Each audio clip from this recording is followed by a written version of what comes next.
Okay, so am I audible and my screen visible?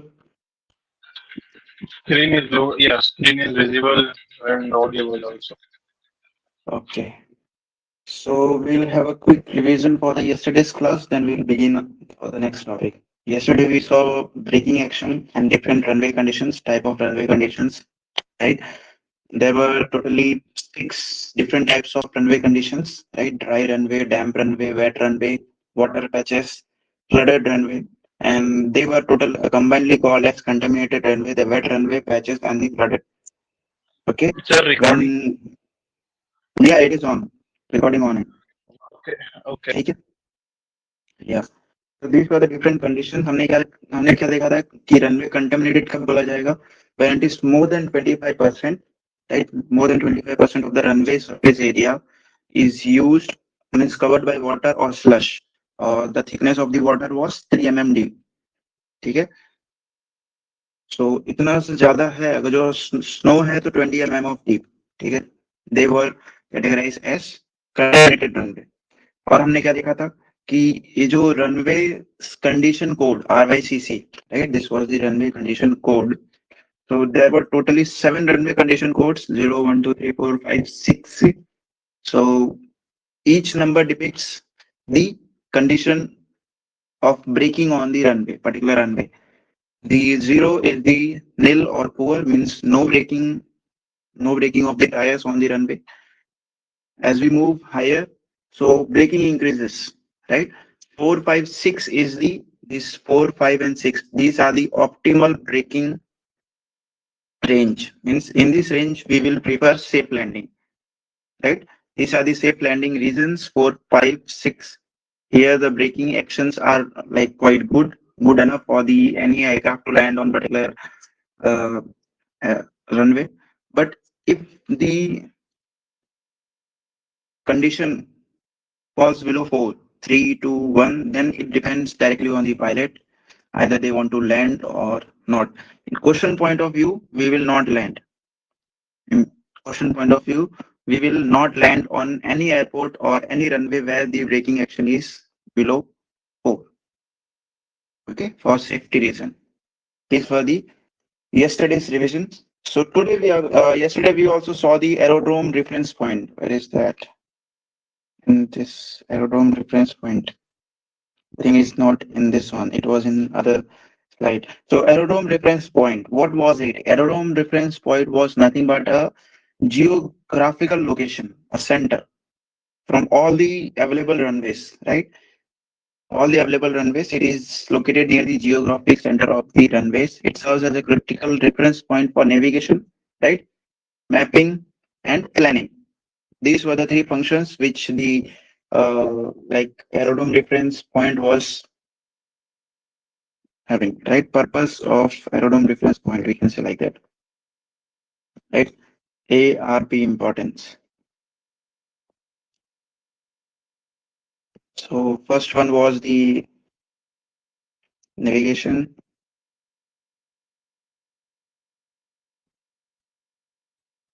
then mapping,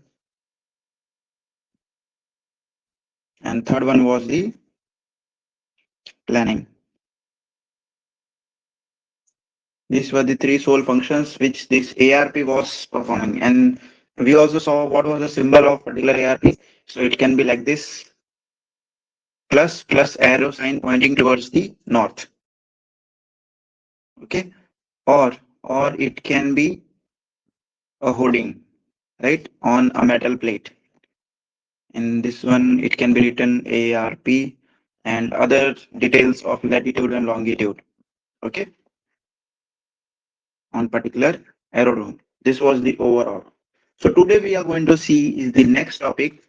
That is, now we are moving towards the means we have completed the aerodrome section.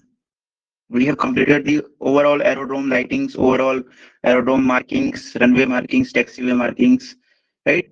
And also we have completed the different points, different stopping points, holding points, braking actions. Now we will move away from the ground section. We'll move towards the sky. Okay, slowly. So as we move from the aerodrome section, so first topic we are going to learn is the altimeter settings. First topic which we are going to learn is the, for question point of view, is the altimeter setting. Altimeter setting means this, I think you guys have learned already, altimeter setting.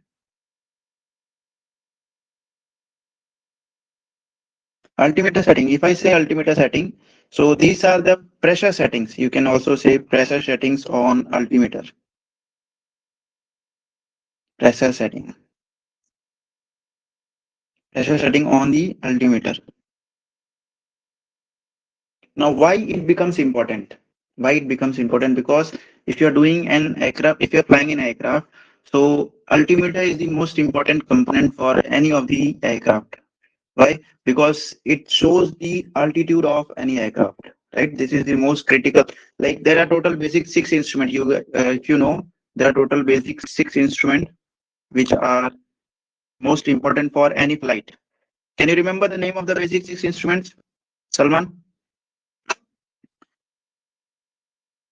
इस तरह के कुछ basic 6 instruments थे हमारे पास 4 5 या सो इसके अंदर altimeter was the most important instrument right ASI VSI यहाँ पे था अल्टीमीटर राइट ये सेक्शन ये वाला जो इंस्ट्रूमेंट है अल्टीमीटर इसके अंदर 3 सेटिंग होते हैं let's go deeper inside the all 3 settings. First one was the QNE, second one was the, let me increase the stroke size, QNH, and third one was the QFE.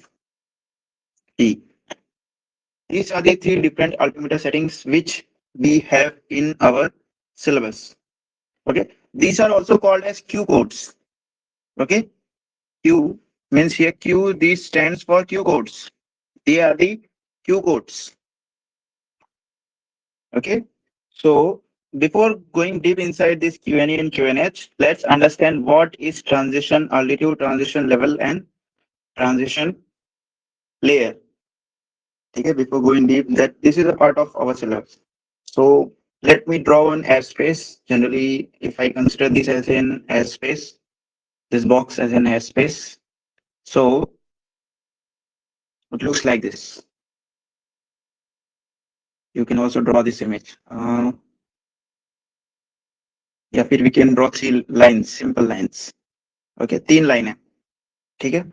The lower line is the TA, transition altitude. This region is called as a transition layer, and this one, the above one, is the transition level. Okay, so these are the 3 different levels which you have to follow before like setting our navigation, right? हम जब कोई भी अपना route plan कर रहे होंगे तो उसके अंदर हमें इन चीजों का ध्यान देना पड़ता है. सो जो ट्रांजिशन अल्टीट्यूड है ये क्या है, ट्रांजिशन लेयर क्या है और ट्रांजिशन लेवल क्या है, ये समझते हैं पहले हम लोग. ठीक है, तो नोट्स बनाते जाओ. सबसे पहला हेडिंग डालो transition altitude. Let's understand what is transition altitude. So transition altitude मैं भी यहाँ पे लिखते जाता हूँ साथ साथ में. ट्रांजिशन अल्टीट्यूड क्या है? सो it is the fixed, what is it, fixed published, मतलब पहले से फिक्स्ड है, पब्लिश्ड अल्टीट्यूड. हर रीजन का अलग अलग होगा, याद रखना. It depends directly on the pressure setting of our atmospheric pressure. Okay, जैसे मीन सी लेवल हर जगह चेंज होता है वैसे ही इसका भी चेंज होगा, राइट, ट्रांजिशन अल्टीट्यूड का. So it is a fixed published altitude at or below which the vertical position of aircraft, vertical position of an aircraft is controlled,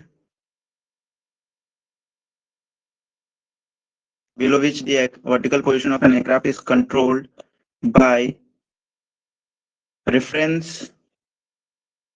to altitudes okay, altitude मतलब इसके नीचे जितने भी हम height बोलेंगे उसको हम अल्टीट्यूड बोलेंगे, we will call it as a altitude. Bracket में लिखो referred to as mean sea level MSL और QNH। ठीक है, मतलब यहाँ हम डायग्राम पे चलते हैं, let's go back to diagram. मतलब ये ट्रांजिशन अल्टीट्यूड एक ऐसा लेवल है, इसके नीचे जितने भी अल्टीट्यूड मतलब इसके नीचे will say the height in the form of altitudes. ठीक है, और यहाँ पे जितने भी सेटिंग्स रखना है, अगर तुम्हें फ्लाई करना है you have to keep your altimeter setting to QNH इसके नीचे। ठीक है, you have to keep your altimeter setting to QNH। जैसे हर रीजन का अलग अलग होता है, राइट। एक एग्जांपल दिया हुआ है इन यूएसए, पूरे यूएसए में द ट्रांजिशन अल्टीट्यूड इज 18,000। ठीक है, यूएसए एंड कनाडा में ये 18,000 है। ओके, इंडिया में इट इज अराउंड 4,000 टू 5,000 के बीच में। ठीक है, this level is around 4,000 to 5,000. This can vary. Okay, this is variable. I'm not giving a fixed value. अब नेक्स्ट ये है, अब इसका एक सीधी सी बात है, व्हेन एयरक्राफ्ट इज क्लाइंबिंग, मतलब यहाँ से कोई भी एयरक्राफ्ट क्लाइंब कर रहा होगा, इस एयरक्राफ्ट में अगर जो फ्लाई कर रहा है, तो जनरली ट्रांजिशन अल्टीट्यूड एक ऐसा सेक्शन है जिसके बाद यू हैव टू चेंज, मतलब इसके नीचे तुम्हें फ्लाई करना है तो you have to keep your altimeter setting to QNH। जैसे ही तुम इस लेवल को क्रॉस करते हो तो क्या होगा, you have to change your altimeter setting, right, you have to change जैसे इस लेवल को। बट इसके बीच में जब हम रहेंगे तो this layer is generally called as a changing layer.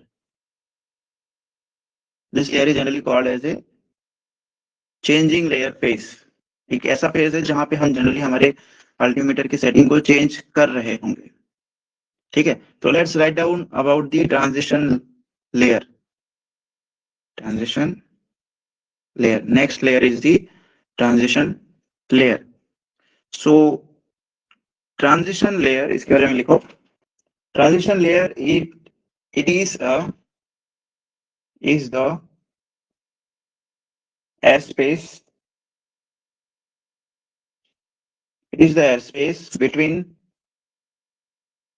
transition altitude and transition level। ऐसा एक airspace है जो transition altitude और transition level के बीच में आता है। Okay, it act as a buffer zone। Next point में हम लिखेंगे what is it? It is a buffer zone। It act as a buffer zone to ensure safe vertical separation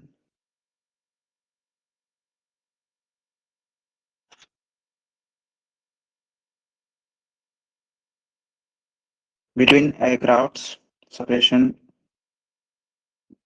between aircrafts, especially, इसी में हम continue करेंगे, especially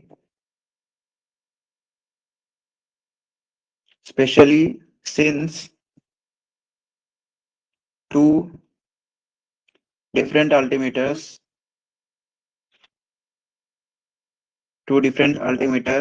reference settings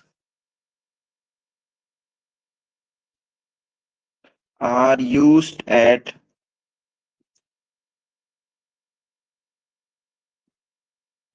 TA and TL transition level. ठीक है, क्यों हम generally use करेंगे, क्योंकि इसके ऊपर का जो लेवल है, राइट, ये जो लेवल है यहाँ पे हम QNE का यूज करते हैं और इसके नीचे हम QNH का यूज करते हैं। ठीक है, these are the two different settings we are using. तो उनके बीच में जो ये जो लेयर है, ये लेयर है, इसका जो ऑलमोस्ट डायमीटर रहेगा, it will be around 1000 feet. ठीक है, 1000 फीट का एक लेयर हम बफर जोन देते हैं कि इस इधर से लेके यहाँ तक के बीच में तुम QNE या फिर QNH किसी में भी रह सकते हो, कोई जरूरी नहीं है। In this one you can be in QNE और QNH। जनरली हम इसमें कांस्टेंट, हम इसमें भी कांस्टेंट ही रहेंगे, because why I am saying QNE and QNH, because generally the aircraft they are changing from QNE to QNH और QNH to QNE in this zone. ठीक है, if they are descending from this layer to this layer, they will change from QNE to QNH.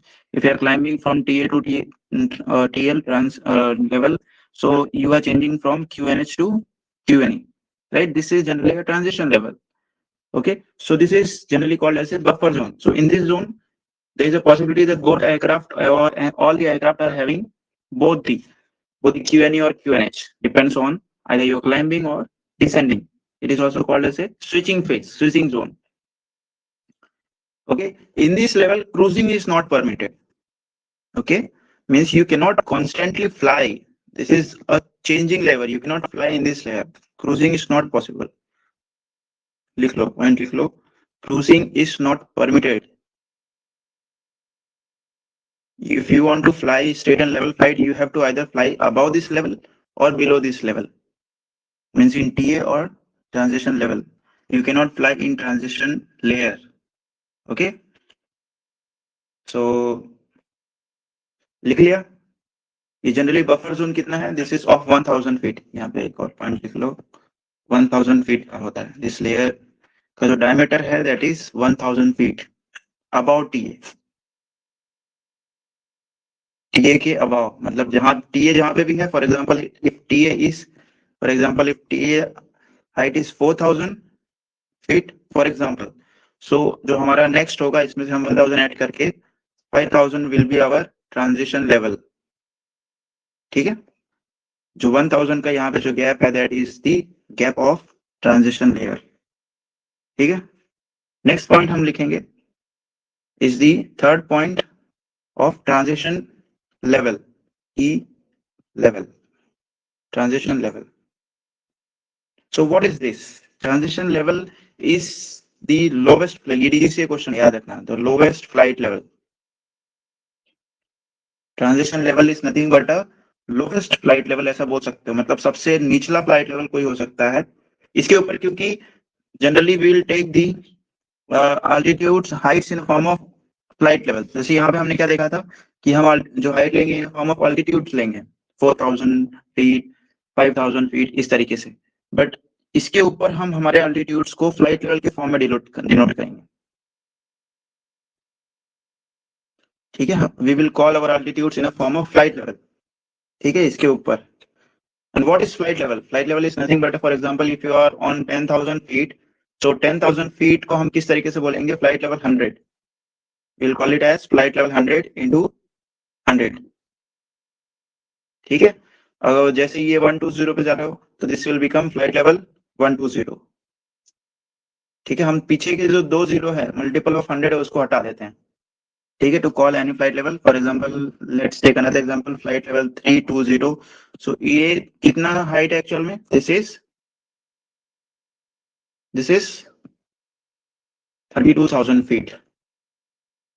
ठीक है, 32,000 feet from mean sea level. ठीक है, standard mean sea level ऐसे बोल सकते हो. So this is how we are going to use the flight levels above the transition level. इसमें जितने भी एल्टीट्यूड्स माने जाएंगे वो फ्लाइट लेवल्स के फॉर्म में रहेंगे. तो लिखो, नेक्स्ट पॉइंट में लिखो, it is the lowest flight level available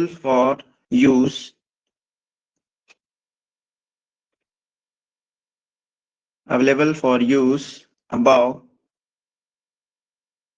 EA, means transition altitude, at or above which the vertical position of the aircraft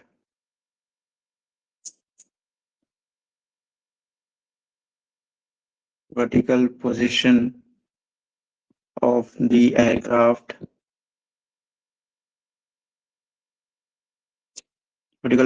aircraft is controlled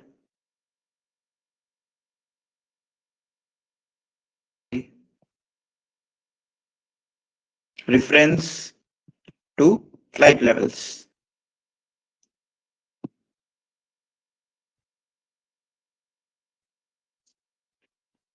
और ब्रैकेट में लिख लो standard pressure setting.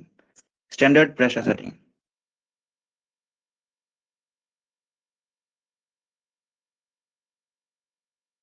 Standard pressure वापस बताएंगे क्या? Which is vertical? which the vertical position of the aircraft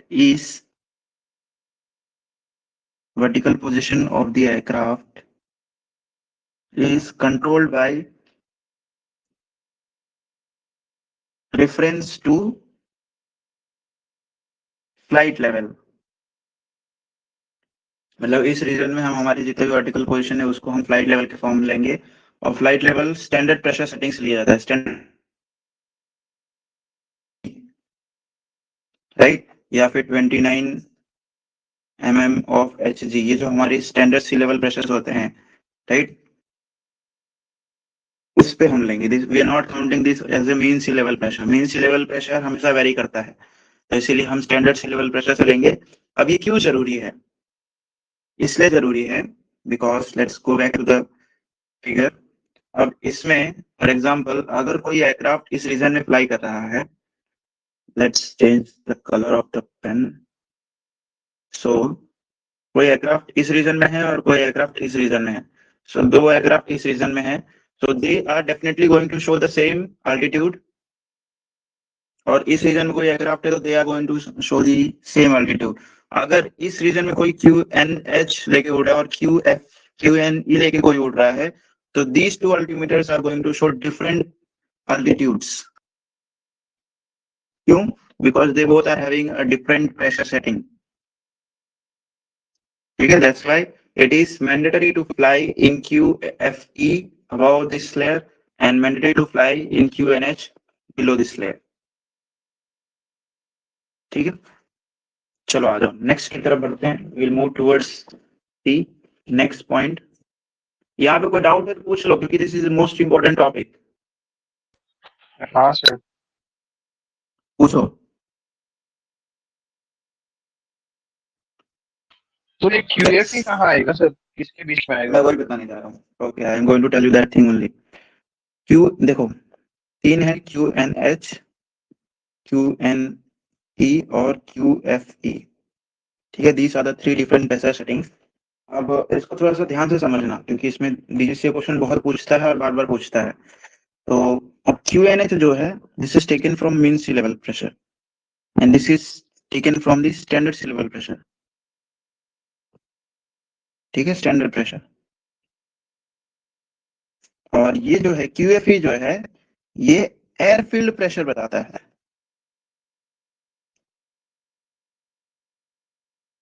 airfield pressure. Now what you understand by airfield pressure? Airfield pressure मतलब जो हमारा रनवे है, इस रनवे के ऊपर कितना प्रेशर है, actual pressure, pressure of the air. ठीक है, ताकि हमारा एयरक्राफ्ट जब यहाँ पे लैंड हो तो उसके अल्टीमीटर में 0 शो करे। ठीक है, तो इसका जनरली हम यूज करते हैं कब? जब हमारे एयरक्राफ्ट को लैंड करना हो किसी एरोड्रोम पे, किसी रनवे पे लैंड कराना हो, then will make use of QFE setting. बाकी हम QFE का यूज कहीं पे नहीं करेंगे। ठीक है, समझ आ गया? हाँ सर। अब एक और DGCA क्वेश्चन पूछता है, for example your aircraft is, means RT में ही पूछेगा, MCQ में पूछता है, बार बता रहा हूँ, ध्यान से लेना। Your aircraft is standing on the runway और उसके उसमें जो अल्टीमीटर है उसमें QNH सेट है, उसके अल्टीमीटर में QNH सेट है, pressure setting. So what does your altimeter is going to read? Is it going to read 0 और any value? Mean sea level का ना। हाँ, ये क्या बताएगा एक्चुअल में? It is going to show you the altitude of your runway. मतलब तुम्हारा रनवे ये मेन सी लेवल से कितना हाइट पे है, मतलब इसमें 0 नहीं शो करेगा। ठीक है, ये जो रनवे है ये जमीन के कुछ ऊंचाई पे होगा और ये मेन सी लेवल कुछ नीचे रहेगा। ये हमारा जो सी है, ओशन जो है, राइट, इसका जो प्रेशर है it is going to be lower than this airfield. Lower और हायर भी हो सकता है, ठीक है, डिपेंड्स। तो एक्चुअल में this is going to show you the altitude और या फिर elevation of runway. Elevation of runway, runway कितने ऊंचाई पे है वो तुम्हें शो करेगा। ठीक है, मतलब इसके अंदर जीरो शो नहीं करेगा। तो मैं जीरो शो करवाना है तो you have to set the pressure setting to QFE, सीधी सी बात है। ठीक है,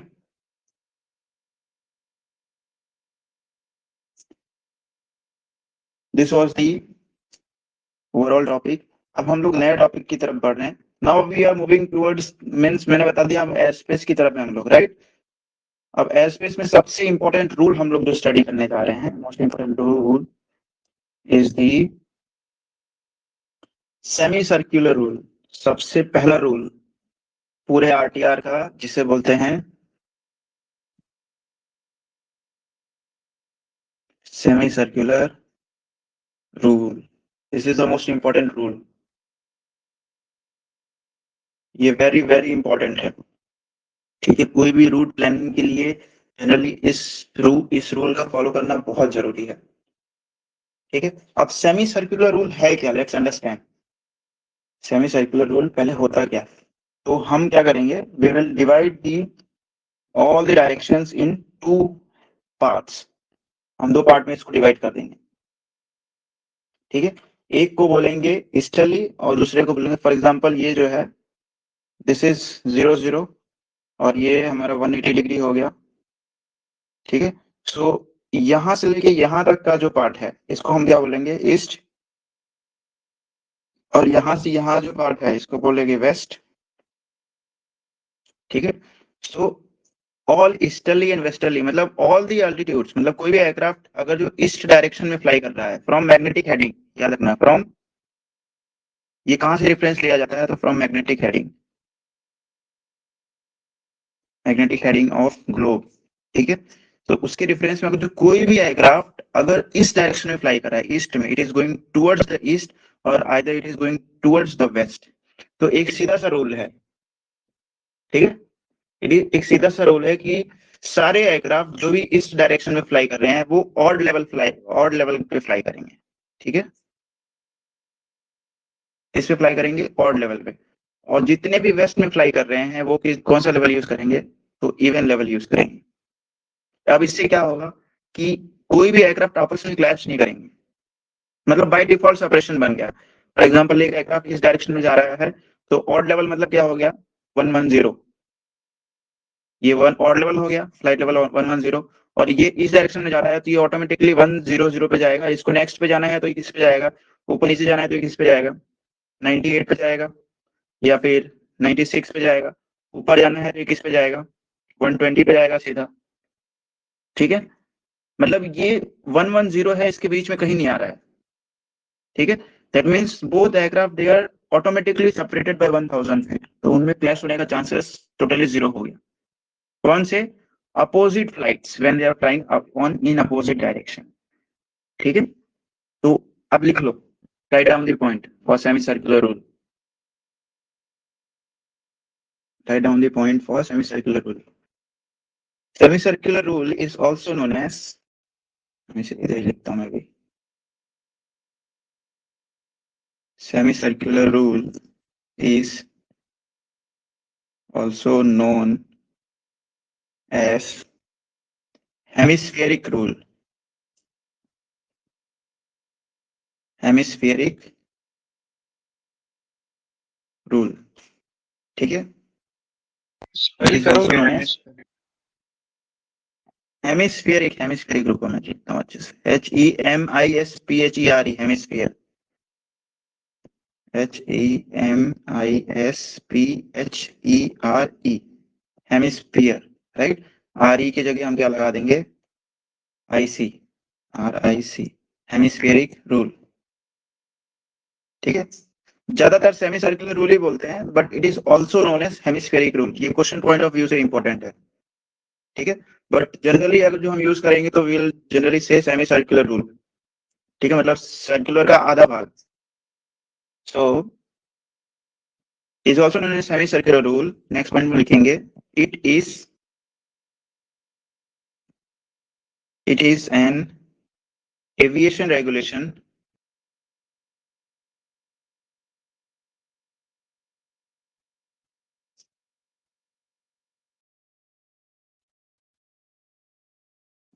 it is an aviation regulation that assigns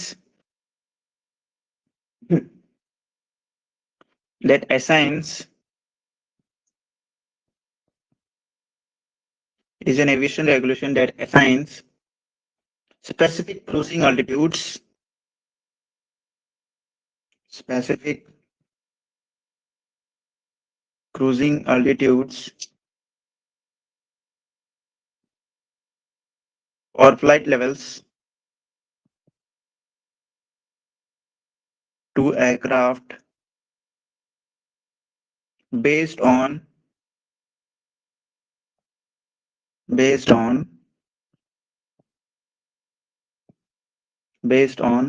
magnetic track.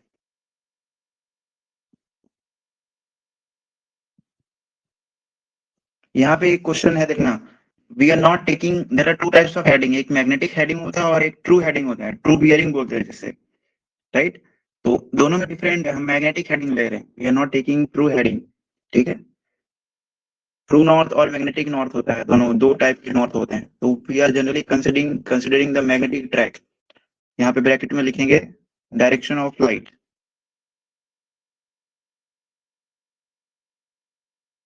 अब हमें ध्यान देना है कि हमारा एयरक्राफ्ट कौन से डायरेक्शन में है, इट्स इन ईस्टर्ली फ्लाइट और वेस्टर्ली फ्लाइट, ठीक है? डायरेक्शन ऑफ फ्लाइट के बाद आगे लिखो, to ensure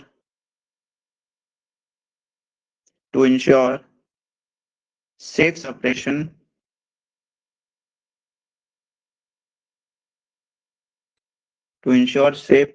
separation between aircraft flying in opposite direction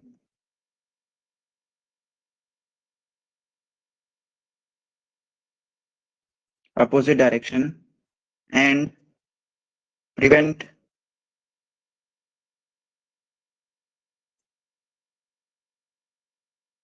mid-air collision।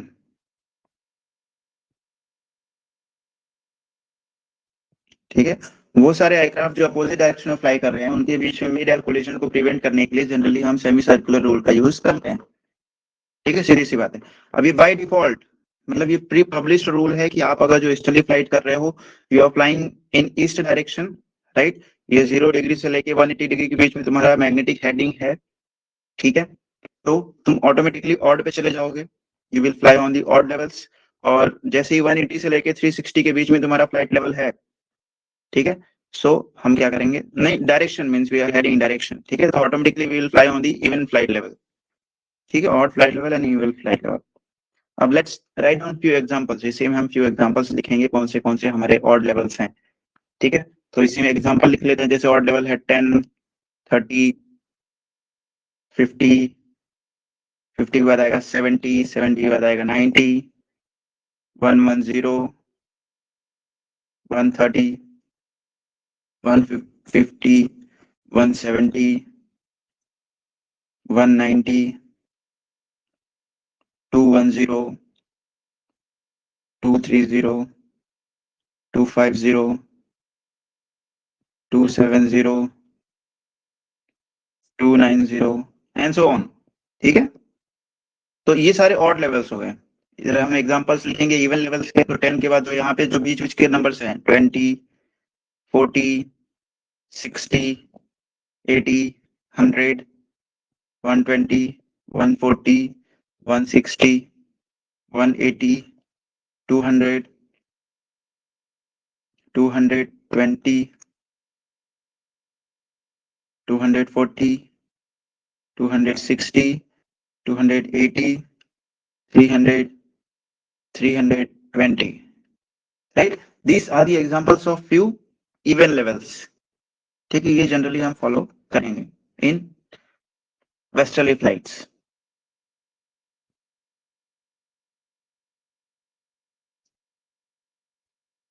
इसी में नेक्स्ट पॉइंट लिखो, we'll continue the next point in semicircular rule. So it is a fundamental, इसी में लिखो, it is a fundamental rule, it is a fundamental rule or principle for international, या फिर IFR लिख लो, short form में IFR, international flight rule, right? Fundamental principle for international flight rule: aircraft operating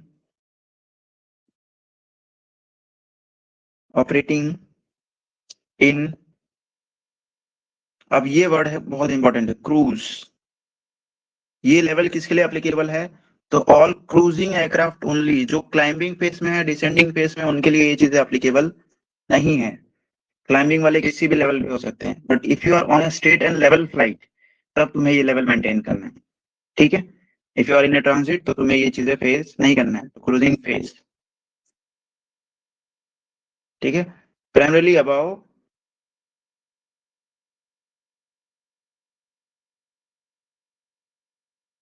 transition altitude, ठीक है? ये level कब से follow करना है हमें?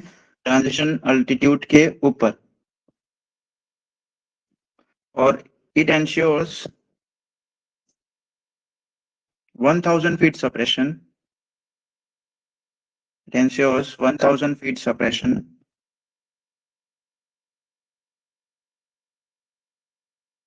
1000 feet suppression.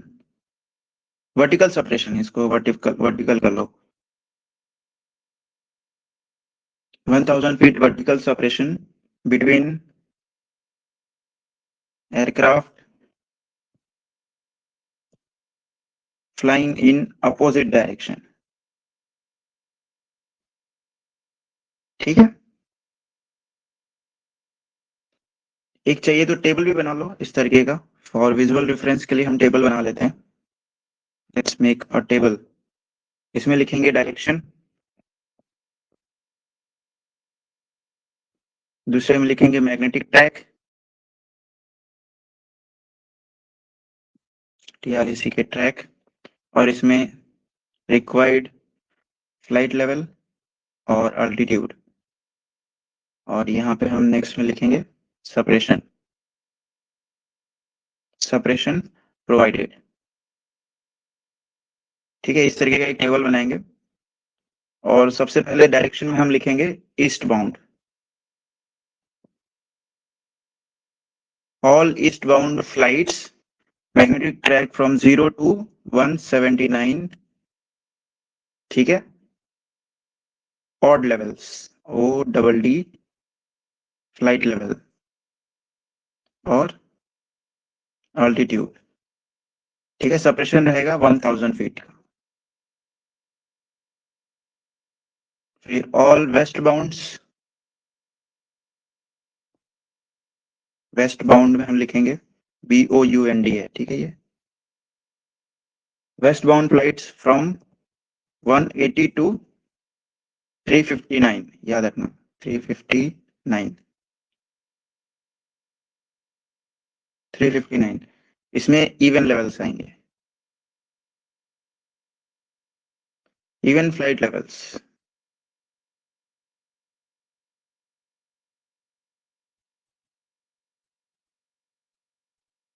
फ्लाइट लेवल और अल्टीट्यूड, ठीक है? सपरेशन इसमें भी 1000 फीट का सपरेशन। ये छोटा सा एक टेबल बना लेंगे जिससे हमें पूरा अच्छे से रिव्यू हो जाएगा। इसमें कोई डाउट है? This is applicable for IFR flight, ठीक है? IFR, ये जो सपरेशन है, राइट, 1000 फीट का और ऑड लेवल्स और इवन लेवल्स, ये इसके लिए एप्लीकेबल है। This is only applicable for the IFR flights. लेकिन देयर इज अ कंडीशन, अगर ये IFR फ्लाइट नहीं है और VFR फ्लाइट है, VFR IFR में तुम लोग को और डिटेल में बताऊंगा, ठीक है? Don't worry. VFR is nothing but a visual flight rule, जिसके अंदर we are not taking reference of the instruments for our flying. हम लोग बाहर देख के फ्लाई कर रहे हैं, विंडो में देख के फ्लाई कर रहे हैं। We are not making use of the primary instruments, ठीक है? लैंडिंग, टेक ऑफ और नॉर्मली क्रूज में हर चीज में हम लोग क्या कर रहे हैं? विजुअल फ्लाइट रूल मींस बाहर कॉकपिट के बाहर देख के फ्लाई कर रहे हैं। That condition is called as a VFR.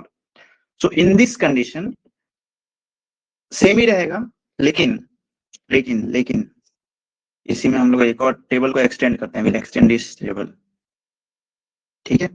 इतना रीजन था IFR के लिए, ऐसा लेवल डाल दो। This reason was only for the IFR। अब यहां से हम बनाएंगे VFR के लिए।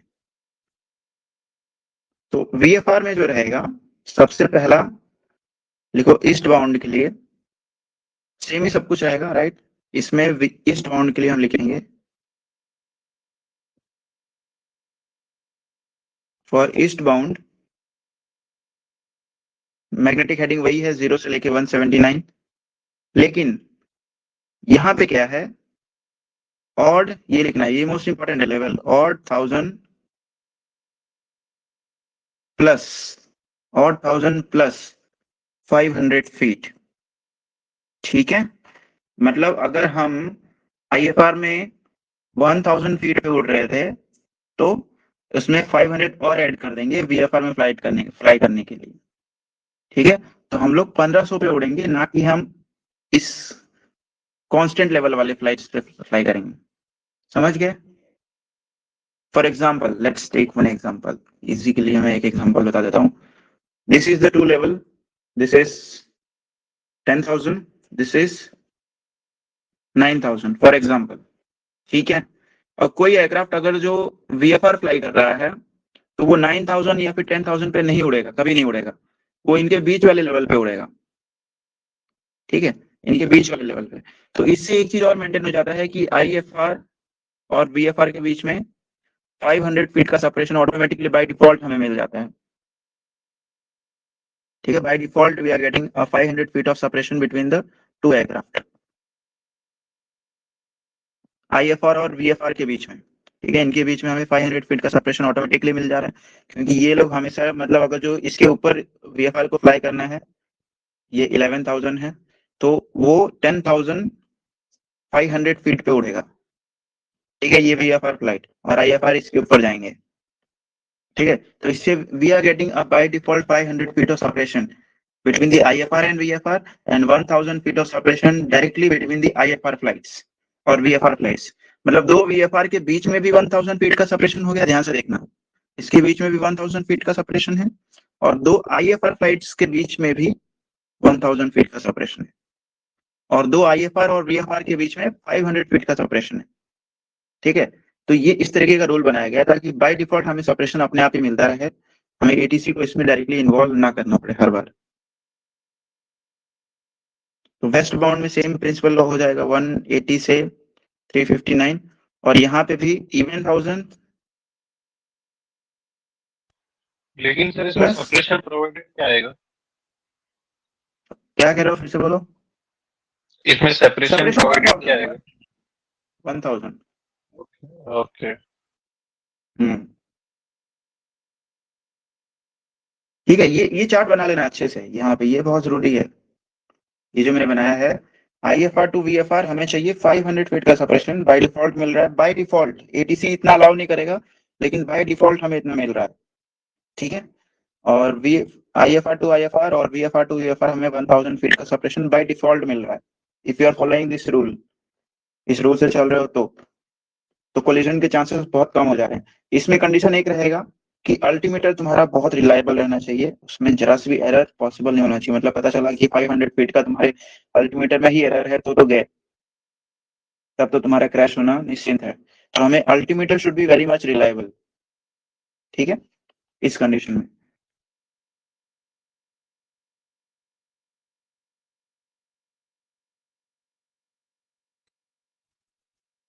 ओके, यहां तक समझ आ गया? हाँ सर, एकदम मस्त। ओके, अब जो नेक्स्ट हम लोग पढ़ने जा रहे हैं, that are the different flight rules.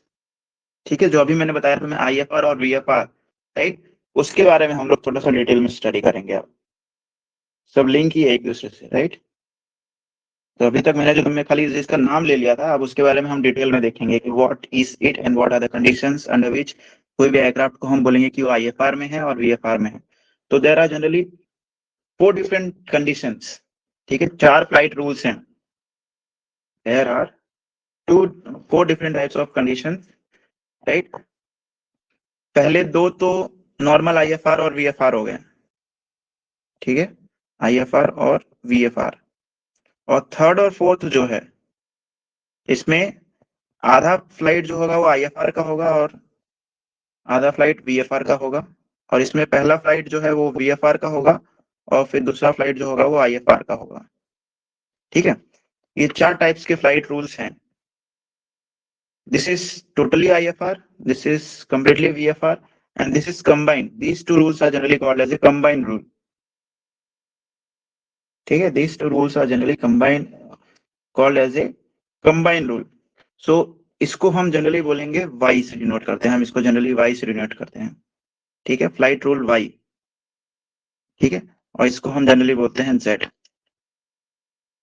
और इसको हम generally for short form I भी लिख देते हैं, और इसको हम V लिख देते हैं।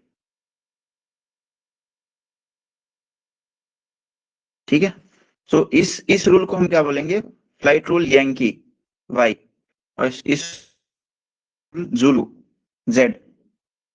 ठीक है, Y में हम पहले आधा मतलब हो सकता है कि 80% 90% जो भी हो, राइट, वो डिपेंड करता है कि फ्लाइट प्लानिंग कैसा किया गया है, रूट प्लानिंग कैसा किया गया है। तो कुछ पोर्शन IFR का रहेगा, उसके बाद जो सेकंड फेज रहेगा VFR का रहेगा। इसके अंदर पहला फेज VFR का रहेगा और सेकंड फेज IFR का रहेगा। हो सकता है तुम्हें लैंडिंग IFR से करना हो, इंस्ट्रूमेंट लैंडिंग करना होगा, तो तुम्हारा वो जो फ्लाइट है वो IFR हो गया बाद में। बट ये चेंज करते समय, right, when you are changing from this two phases, एक रूल से दूसरे रूल में जा रहे हो, तो हमें क्या करना पड़ता है, ATC से परमिशन लेना पड़ता है। ठीक है, we have to take permission from ATC, clearance जिसे बोलते हैं, we have to take a clearance, right, changing clearance. ये किसमें आ जाता है, एन रूट क्लियरेंस में आ जाता है। मतलब हम इस क्लियरेंस का परमिशन एन रूट में लेंगे, नॉट फ्रॉम प्रायर परमिशन। ये हमें ATC बीच बीच रास्ते में क्लियर करेगा कि yes you are cleared for changing from IFR to VFR और VFR टू IFR। ठीक है, चलो अब सबसे पहले रूल के बारे में हम डिटेल में लिखेंगे, व्हाट इज IFR। लिखो, हेडिंग डालो IFR। IFR, तो लिखो, ऐसे में लिखो, IFR is a set of rules. It is a set of rules under which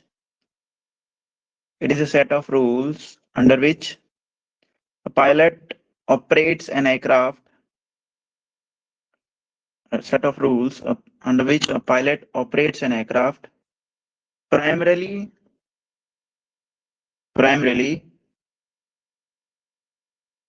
by reference to the instruments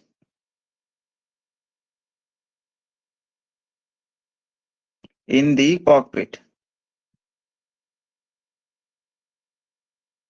ठीक है, इसमें जो भी फ्लाई किया जाएगा that will be on the reference to the instruments in the cockpit. Next point में लिखो,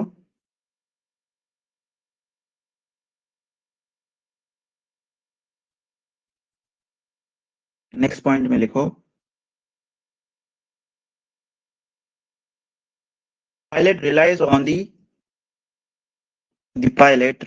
on the aircraft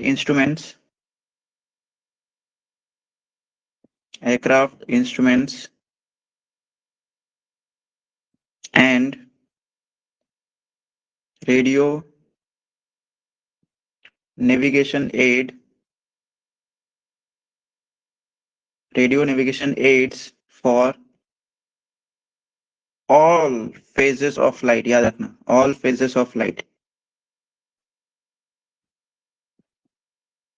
phases of flight मतलब take off phase, cruise phase, landing phase, right. ये तीनों फेज जो है,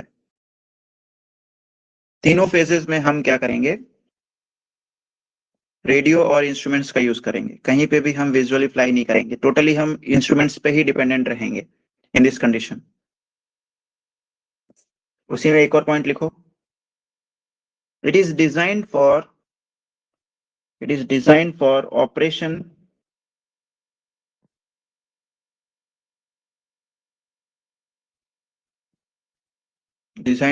ऑपरेशन इन IMC। इसका full form है instrument meteorological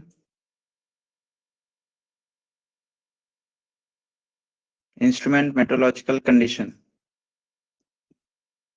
right. जब IMC लागू होगा, there are two types of rules, ये मैं आगे बताऊंगा तुम्हें, ये हमारा नेक्स्ट टॉपिक है, इसके बारे में अभी मैं ज्यादा डिस्कस नहीं कर रहा हूँ। IMC और VMC दो टाइप के रूल होते हैं, विजुअल मेट्रोलॉजिकल कंडीशन और इंस्ट्रूमेंट मेट्रोलॉजिकल कंडीशन, ठीक है। सो कोई भी एयरक्राफ्ट जब IMC से फ्लाई कर रहा है, इसके आगे लिखो, फॉर एग्जाम्पल ब्रैकेट में हम लिखेंगे, for example fog, heavy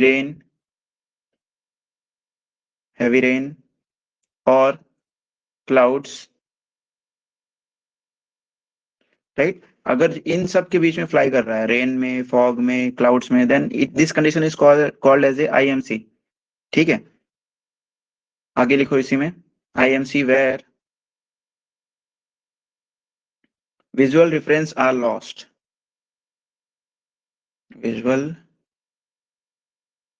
reference are lost, जहां पे हमें कॉकपिट के बाहर कुछ दिख नहीं रहा होता और हम किसी का रेफरेंस लेके नहीं फ्लाई कर सकते हैं, ठीक है। इसीलिए हम जनरली IMC का यूज करते हैं। ऐसा नहीं है कि हमें बाहर का सब कुछ दिख रहा है तो हम मतलब IFR का यूज नहीं करेंगे, इंस्ट्रूमेंट का यूज नहीं करेंगे, ठीक है। अगर बाहर सब कुछ दिख रहा है तो भी हम इंस्ट्रूमेंट का यूज कर सकते हैं, बट इसका मोस्ट ऑफ द यूज ज्यादातर कब होता है, जब बाहर का हमें कुछ नहीं दिख रहा है, राइट। टोटली बाहर बहुत बारिश हो रहा है, बहुत रेन है, बहुत फॉग है, हमें कुछ नहीं दिख रहा है। In this condition we generally make use of this rule. इसी में आगे कंटिन्यू करो। IFR can also be used in, next point में, IFR can also be used in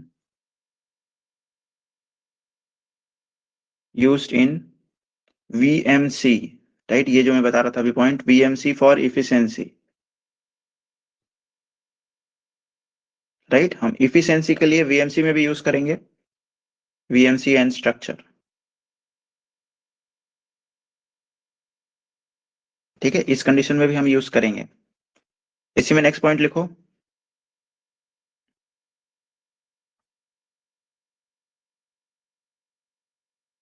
navigation is entirely by reference to sophisticated, SOPHISTICATED, sophisticated instruments and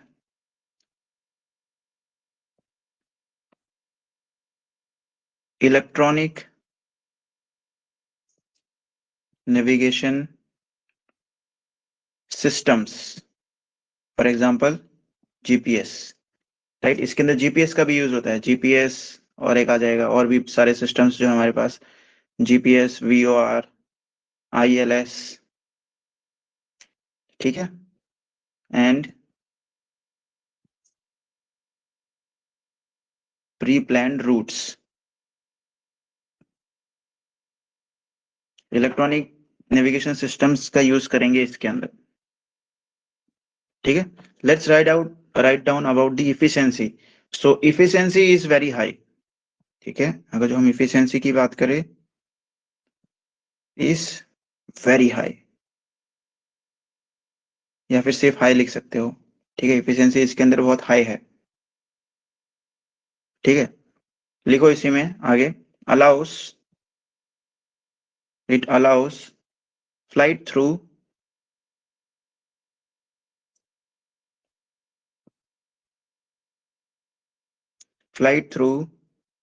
adverse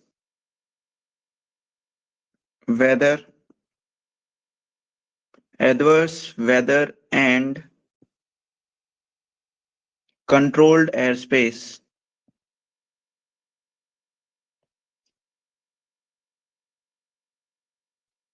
adverse weather and controlled airspace, bracket में लिख लो, like class A,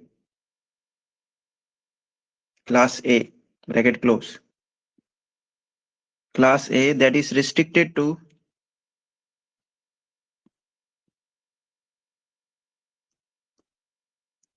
VFR flights, right. Different types of air space होते हैं, वो भी हमारा next topic है। तो जो क्लास ए एयर स्पेस होता है उसके अंदर VFR फ्लाइट्स अलाउड ही नहीं है, ठीक है। तो उस कंडीशंस में भी हम IFR का यूज कर सकते हैं, बैड वेदर कंडीशंस में भी हम IFR का यूज कर सकते हैं। ठीक है, this was the overall point for the IFR। बाकी जो 3 रूल्स है उसके बारे में हम कल पढ़ेंगे। ठीक है सलमान, ओके। हाँ सर, ठीक। अब कोई डाउट है तो पूछो। डाउट तो बस इसमें था हम्म कि जो आपने बोला ना कि फ्लाइट रूल 4 है, मतलब 3rd और 4 में IFR और VFR से लेने में ATC की परमिशन चाहिए, एंड VFR टू हाँ, IFR में जाने के लिए भी परमिशन चाहिए। यस, अगर अगर in case if any failure, ये जब टॉपिक पढ़ाएंगे तब बात पूछता हूँ सर। हाँ ठीक है, मतलब वो होता है, क्योंकि कंडीशन होता है। फॉर एग्जाम्पल एटीसी से तुम्हारा कम्युनिकेशन नहीं है तो there is a condition called as a transmission blind condition. ठीक है, वहां पे हम अपने आप को ब्लाइंड ट्रांसमिट करेंगे, मतलब सारे एयरक्राफ्ट, अगल बगल जितने भी एयरक्राफ्ट, ऑल एयरक्राफ्ट को संबोधित करके, राइट। और और हम ऐसे अपना खुद का ब्रॉडकास्ट करते हुए चले जाएंगे, मतलब हम ऐसा एज्यूम करेंगे कि हम नहीं सुन पा रहे हैं, बाकी सब लोग हमारी बातें सुन पा रहे हैं, और हम लोग ऐसा ट्रांसमिट ओके करते समय, रूल को फॉलो करते समय अपना लेवल चेंज कर देंगे, या फिर ओके। चेंज। नहीं, ये मोस्टली ठीक है, IFR टू VFR जब इन द फेल्यूर ऑफ इसमें जाएगा ना, इस क्या इंस्ट्रूमेंट में। हाँ, यस, नहीं नहीं, ऐसा जरूरी नहीं है। हाँ, ये हम्म भी एक कंडीशन है कि अगर तुम्हारा इंस्ट्रूमेंट फेल हो गया, बट देखो एक हम्म कंडीशन ये भी होता है कि तुम जहां पे लैंड करने जा रहे हो वहां पे तुम्हारा ILS सिस्टम ही नहीं है, हम्म। तो वहां पे तुम्हें विजुअली ही लैंड ओके। करना पड़ेगा।